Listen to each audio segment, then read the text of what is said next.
Experience the craziest moments in women's football history. From unbelievable goals to jaw-dropping plays and intense matches, these unforgettable highlights showcase the passion and talent that make women's football electrifying. Don't miss out on the action. Number 6. Debutantes and minnows shine. The Philippines and Zambia made impactful World Cup debuts, recording stunning wins over New Zealand and Costa Rica. The Philippines' win over the co-hosts in particular made waves back home as delirious crowds celebrated the shock win. Playing in their second World Cup, Jamaica and South Africa were the other surprise packages as they advanced to the knockout stage. Number 5. The USWNT wins the first ever Women's World Cup, 1991.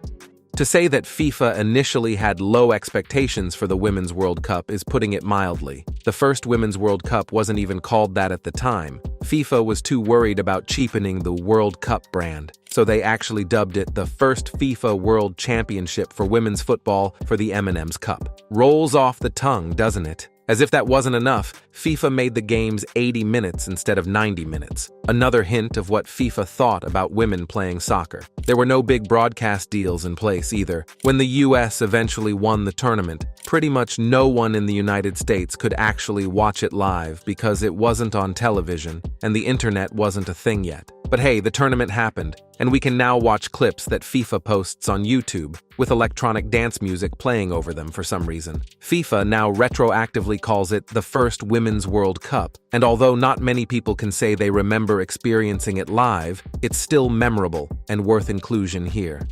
Number 4. Kelly Smith's once-in-a-lifetime goal celebrations, 2007.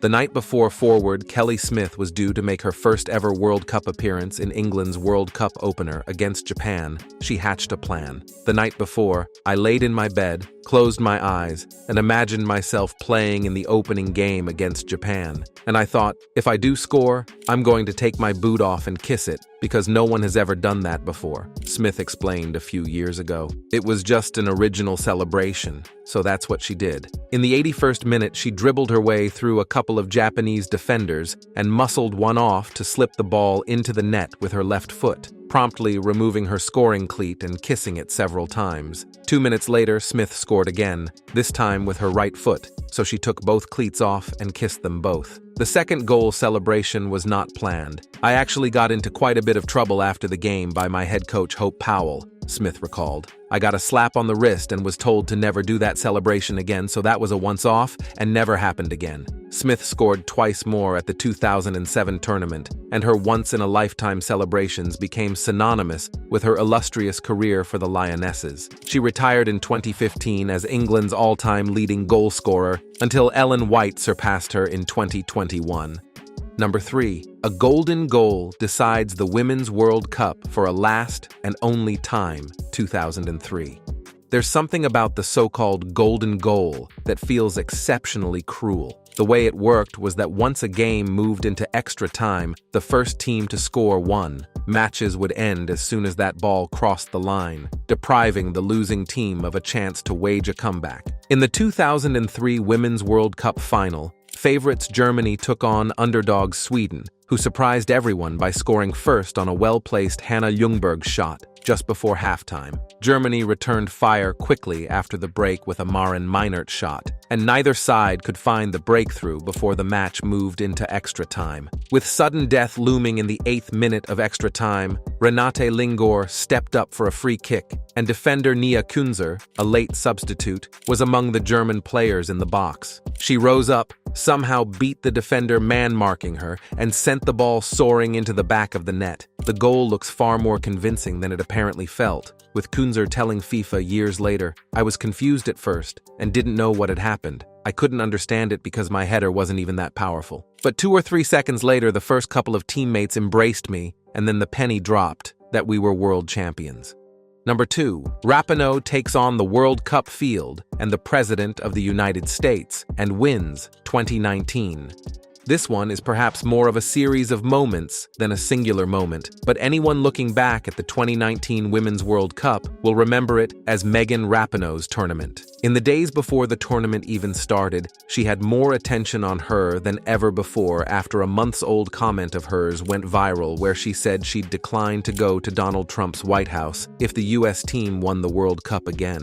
Trump took to Twitter to publicly feud with her, and his supporters made her their enemy to root against, leading to Rapinoe being asked about the spat constantly by the media during the World Cup. She apparently didn't let it affect her. In the USA's tournament opener, they beat Thailand 13-0, the largest win in Women's World Cup history, a moment worthy of being on this list in and of itself, with Rapinoe scoring once. In the round of 16, she coolly scored the USA's all-important first goal in a tight match against Spain, but it was against host France in the quarterfinal that Rapinoe would make her indelible mark on the 2019 tournament. In just the 5th minute of a much-hyped, top-billed clash in Paris, Rapinoe scored directly off a free kick and debuted a goal celebration that quickly became iconic. She paused, feet together, arms up in a statuesque pose, seemingly imitating something you'd see at the Louvre. In the second half, she scored again for what would be the eventual game winner. In the final against the Netherlands, she scored first and did the statue pose again, which became the lasting image of the USA's World Cup win. As Rapinoe told ESPN after the tournament, the celebration was directed at Trump and her detractors. "It wasn't my celebration personally. It wasn't just for me. It was that you and nobody will take our joy. You won't take our passion. You won't rob this from us. You won't take our happiness. We're going to stand up with a smile, with our full chest exposed and put it all out there. This is what we want the world to be. This is the kind of openness, vulnerability, passion, and unbridled joy we want in the world. I felt like I was doing it with everyone and for everyone."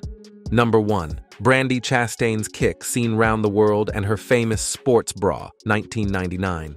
In front of a record crowd of more than 90,000 fans at the Rose Bowl in California, Brandi Chastain scored the deciding penalty kick to lift the U.S. over China in the 1999 Women's World Cup. Chastain's goal celebration, swinging her shirt around her head in her sports bra as her teammates rushed her, remains iconic. It is the moment the U.S. women's national team was ushered into the mainstream of pop culture, and in turn, the Women's World Cup earned a massive boost as well. In truth, the 1999 final may not have made this list on sporting merits. The game ended 0-0 after full time and extra time. It was mostly a slog until the penalty kick shootout. But the 1999 tournament had already sparked a huge turning point for the Women's World Cup as an event. FIFA initially expected small crowds and wanted to put the games in small stadiums, but US organizers had a bigger, more optimistic vision for the tournament and pushed for huge NFL stadiums as host venues. Americans responded. A Women's World Cup attendance record had already been set by the opening game, and the buzz kept growing as the tournament continued. Players on the US women's national team were, for the first time ever, becoming household names, and winning the World Cup would have sealed it. Chastain's kick did that, but then when she ripped off her jersey, she created an image that would be seen around the world and forever linked to the Women's World Cup. As Chastain explained in the national team, that moment became a phenomenon and followed her around for years. Chastain couldn't do anything else in her career without being asked about it. Never before had a women's sporting event garnered that many fans in one location or around the world watching, so it makes sense that would be a lead question or a follow-up question. I always reminded myself, that question allows me the opportunity to walk through the door, answer the question, and then give more information about women's soccer than I had ever been offered before.